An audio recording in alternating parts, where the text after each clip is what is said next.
Good everyone, I'm going to do this video, and today we have the return of the Remembering the Past series.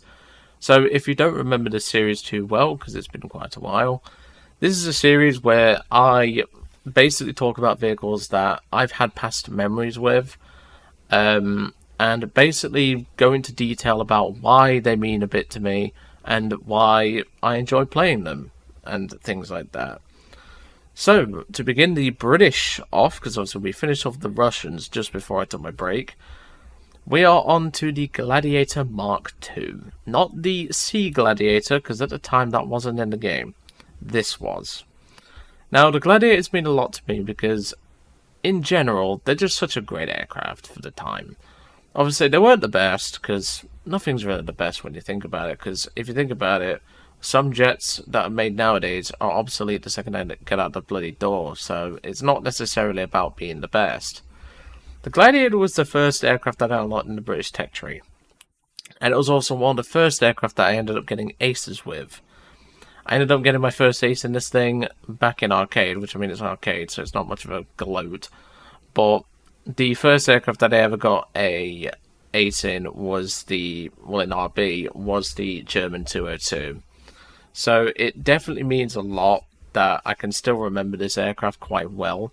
And obviously with other nations like China and Sweden getting their own Gladiators, it certainly helps a lot to really keep that spirit alive. So the Gladiator is quite a commonly known aircraft, and there is obviously quite a bit of talk between me and Harry, which we like Gladiators. But the thing is that Tug's Gladiator really shouldn't be a premium, because obviously he didn't really do anything in it. And I completely agree with Harry, we should have either Faith, Hope or Charity, which is one of the three gladiators that served in Malta, back when we didn't really have a lot there. And realistically, I can't remember which one it was, I think it was Faith, which had a bomber engine in it and a bomber prop, so that would be a bit more interesting. Because obviously a bit more power, a bit more climb, and just in general be a bit more cool and unique in that sense. Not Stanford, I can't remember his name, I think it was Stanford Tuck, I can't remember off the top of my head. But not his biplane where he literally did nothing in it and then he flew Hurricanes and Spitfires, so there's not really anything interesting there. But of course, you'll notice that the Great Britain doesn't really have a big Remember in the Past series, and this is because this is a mini-series anyway. This isn't really meant to be like a long series, but this is just meant to be a mini-series that everyone can enjoy that goes up to Japan. And let's just say it's a mini-series that I'm not going to look forward to ending, but at the same time, it's something that I know you guys enjoy, so I want to keep that spirit alive. And obviously with the Remembering the Past series not far from actually being over, which is surprising, it is definitely something that I know you'll all enjoy anyway. Now, of course, unlike the other thumbnails, these thumbnails don't have the like the good and bad, because obviously those are much bigger series compared to this one. And obviously, even if I did, I wouldn't suggest some of the vehicles in this series anyway. But if you really need to know, I'll answer your question in the comments. So, this isn't too bad of a matchup. We're at 2-0, which is to be expected. And of course, we're in a Gladiator. But yeah, the Gladiator is just one of those things where, like, it's one of those planes that, even though it's very old in terms of game state, it can still do some work to this day. I mean, it won't do a lot these days, but it will still do something. Obviously, China has their reserve one. And obviously Britain has this one, Sea Gladiator, and Tug's Gladiator, which shouldn't really be there. And then of course we have the Swedish J8A and Icobe's J8A. So there's quite a few Gladiators in the game, and that's what I like to see. But at the same time, there definitely needs to be some improvement. I think for definite, we could easily have Faith, Hope or Charity. I need to actually remember which one actually had the I don't know if it 100% if it was a bomber engine, but I think it was a bomber prop on one of the Gladiators. But I can't exactly remember too well. But yeah, I think off the top of my head it was Faith. What a nice name for a plane, Faith. And then obviously Hope and Charity. You have to admit, when it comes to people naming planes, like nicknames and stuff, they certainly had some cool names. I mean, even British aircraft in general just had some cool names. I mean, Gladiator, Spitfire, Hurricane, Typhoon. I shouldn't mention the word Typhoon around Harry, but you know. And a perfect example of the AAA again is the Dornier 17 being ripped to shreds by this. Normally I wouldn't dive on this, but it's low tier. I think they've nerfed the rudder on this thing. It feels a bit more fat. Swinging it around a bit more. I'm not bothered if anyone steals it, but I'd rather they didn't. There we go. Bag of kill.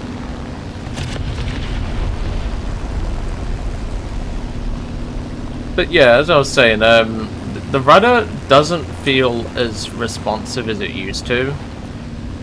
Like, I can still do that, but that's at low speed.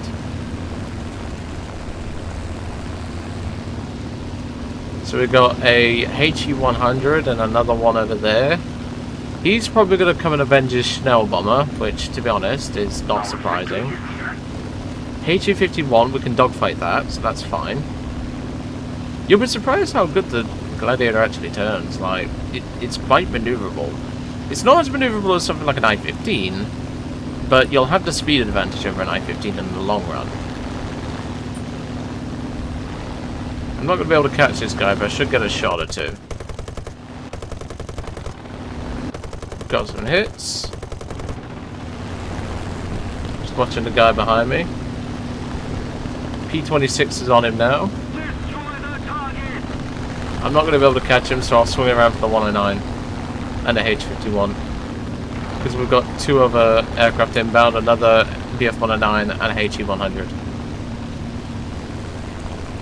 I shall target the HE-51. Mostly because he's the only thing I can catch in this matchup right now. There we go. There goes him. I might catch the Sparviero, but I don't really want to chase a bomber the entire game. I don't want to be impeded. So he's going for the F3F. That is perfectly fine. HE-51 coming in again. That's fine. But hopefully we should be fine from this point onward anyway, because most of the HE-100s are already gone. And the 109s are now low and slow. Let's see if we can get this B model.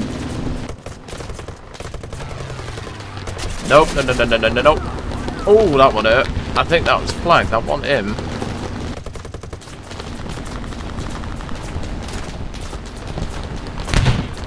Yep, that's definitely the flag that's hitting me.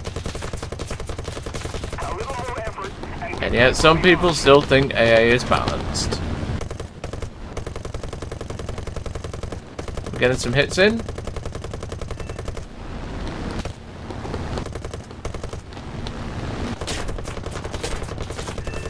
There we go. Still taking a lot of hits here. We're not doing too well now. We leak in oil, and yep, that's another flak hit. They're trying to take off the tail. Now you can see why I disagree with people who say that AA is fair and balanced, because it just fucking isn't. Like, come on. I know I was flying at low speed, but this is a low tier map. This is meant for people who are learning the game. They're not meant to be bitch slapped the second they try anything. Now with one elevator, we're not going to be able to defeat the H-51s in the dogfight, but we are still going to be able to outturn the H-100. Obviously with engine damage, we're not going to be able to compete against the H-51s in raw speed as well. And obviously with my rudder, which is annoying, as you can tell, I can't really do a lot. I might just have to commit to the head-on here against this H-51, because I can't really dodge him. I thought I could, but of course rudder. Okay, he's not really paying attention, is he? Poor guy. I feel bad for that one. I think that engine, or that extra engine damage just sealed our fate, unfortunately. But if we're gonna go down anyway, I might as well try and help the team out a bit. There we go.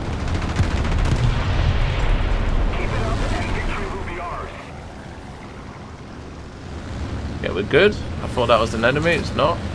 I saw it at the corner of my eye. What do you think I'm doing? I'm pressing the trigger, I don't have a lot of ammunition left.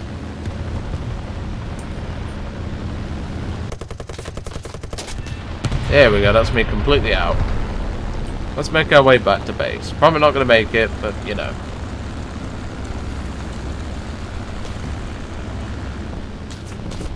If the Stuka comes for us, we're dead.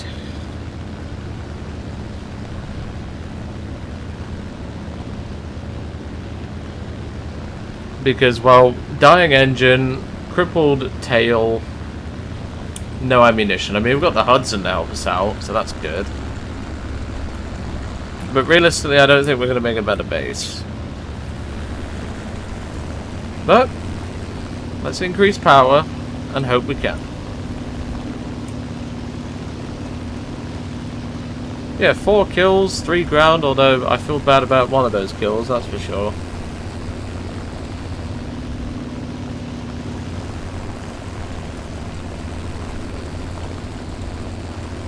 Still nothing with the last 2 though. We're like, we know there's a Sparviera at large, but we don't know anything else.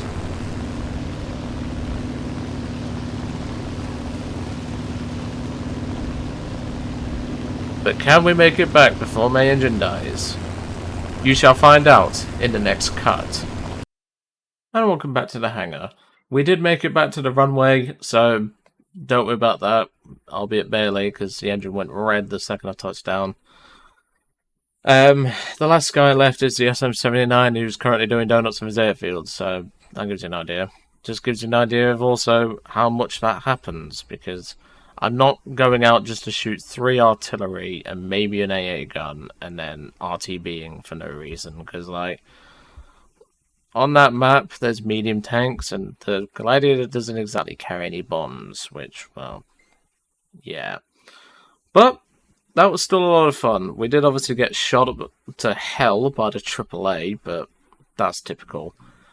But I did enjoy revisiting the British Gladiator. It's just unfortunate that the rudder nerf appears to have affected this thing as well, because I initially spotted it when the Swedish got their J8As. And I'm guessing the morning, or the when Sweden came out, I'm guessing the infection of the bad rudder decided to go crazy and infect the Chinese Gladiators as well as the British ones. But, I mean, it should be okay. But anyway, I'm going to leave you all to it. I hope you enjoyed today's video on the Gladiator Mark II, and I'll see you all on the next one.